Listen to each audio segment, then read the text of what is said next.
Hey guys, Dave Schmitz, resistancebandtraining.com. I've got the 10 attached exercises you want to master when it comes to band training that you want to go ahead and get started with right now. I'm going to take you through the pulling variations first, and then we'll go ahead and get into the pushing and the curls. Now keep this in mind. You're going to go ahead and do these for muscle development and strength. And the key thing is going to be your base of support. You want to make sure you have a strong base of support. By having a strong base of support, you're now going to be able to generate more force through the primary muscles. Let's take you into these exercises right away. I got my band set up right here. Let me go ahead and just grab them here so we can get rolling. And we're going to go squat rows first. All right, now with a squat row, our most stable base of support is a parallel stance versus a staggered stance.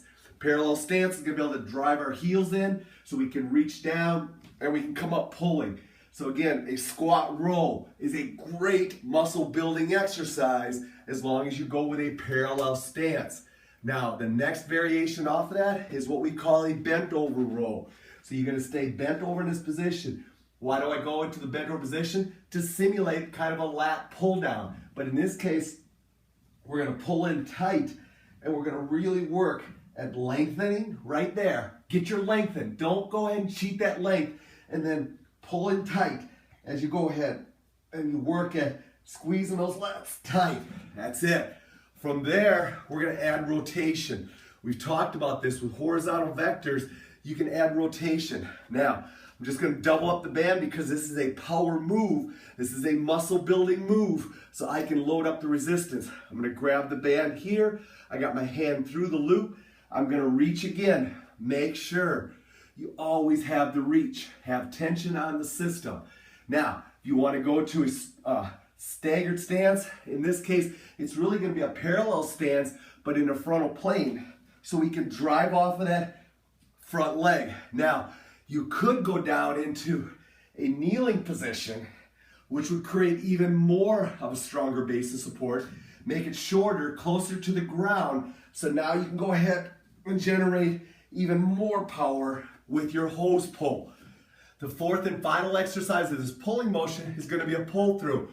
We got attached up high. I got my hands through the band, all right? So I can just pull down through and let it come back up. Pull throughs are going to allow you to really engage those lats and get rolling and developing a great mid-back area. Just make sure you've got a strong enough band as you pull through. I like putting my hands through the band so I can really emphasize squeezing my lats together and bringing that band right to my waist. Let's go into the push variations now and make sure you know those as well. First one is going to be a simple chest press. Now with the chest press, our best base of support to develop strength and muscle development is going to be a staggered stance. So we want to stagger our feet so we can create a good base of support and press out to develop that chest. Going more to a parallel stance is not going to be as stable. It's going to be more difficult for us to generate a lot of force. Make sure you alternate feet with your chest press and hit both directions with both feet out in front. So make sure that's your chest press. Now, if we slide it down, if we just take the attachment point and we slide it down to a lower position, we now can go into an incline press. So now we're pressing up here. Notice the band's going between my arm and my body, so I can press up. As long as the angle is down, you're not going to have any problems with the band rubbing on your arm, but make sure you got it down so you can press up.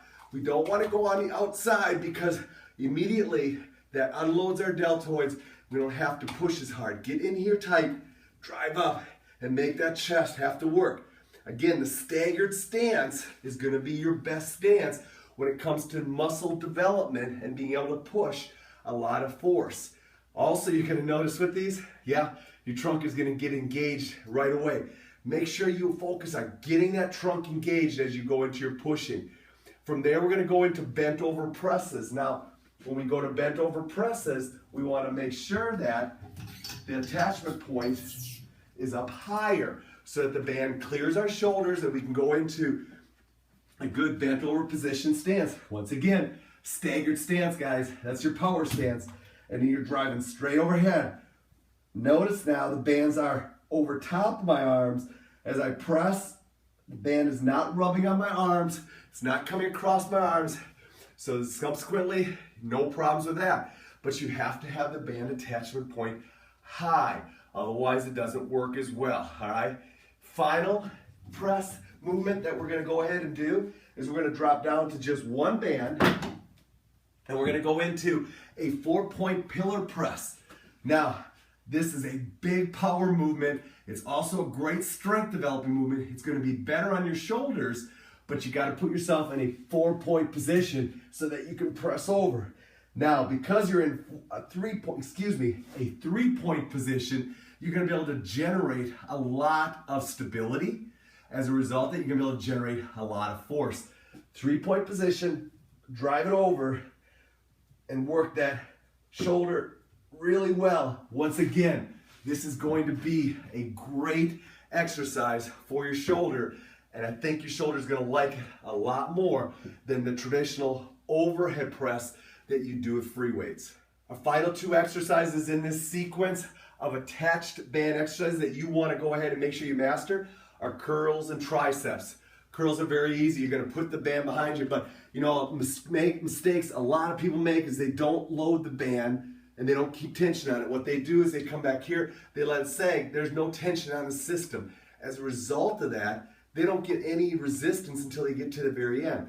Load your band, make sure you got the right size band, and then work through and curling all the way through. Now, you can adjust your attachment point to hit different angles. So if you want to go high, perfect. You want to go low, that's fine. What you're going to find is with bicep curl, changing up your attachment point is going to be a nice change of pace, but not key to going ahead and doing the exercise successfully, just gonna make it a little bit different, a little bit more enjoyable. From there, tricep overhead presses, big exercise. And again, we wanna go ahead, stagger our stance because that's gonna be the power position for us. That base of support is gonna allow us to generate the most force versus if our feet were parallel. So make sure you stagger your stance, hands behind, band is loaded, and then you're pressing out. Now, I like to hook my thumbs together so I can generate power through both arms. If you go separate, you're going to go ahead and find that the weaker link or the weaker arm might hold you back a little bit. Link those thumbs together, press it on out, work those triceps. Make sure you alternate feet so that you go ahead and hit both ways so your trunk is always getting engaged on both sides. There you have it. Those are 10 attached exercises that you need to go ahead and master today. Start hitting those, but most importantly, make sure that you go ahead and get your base of support correct. If muscle building and strength building is your key, you've got to have a great base of support in order to go ahead and let the primary muscles do their thing. And when you're working horizontal vectors, guys, you got to make sure your feet are in great position. Here's the really cool thing about that though is because we're training on our feet or in a standing position all the time, trunk is always engaged and we are really working on our weight bearing stability. That's why I love training with horizontal vectors. That's why you're going to love these 10 attached band exercises.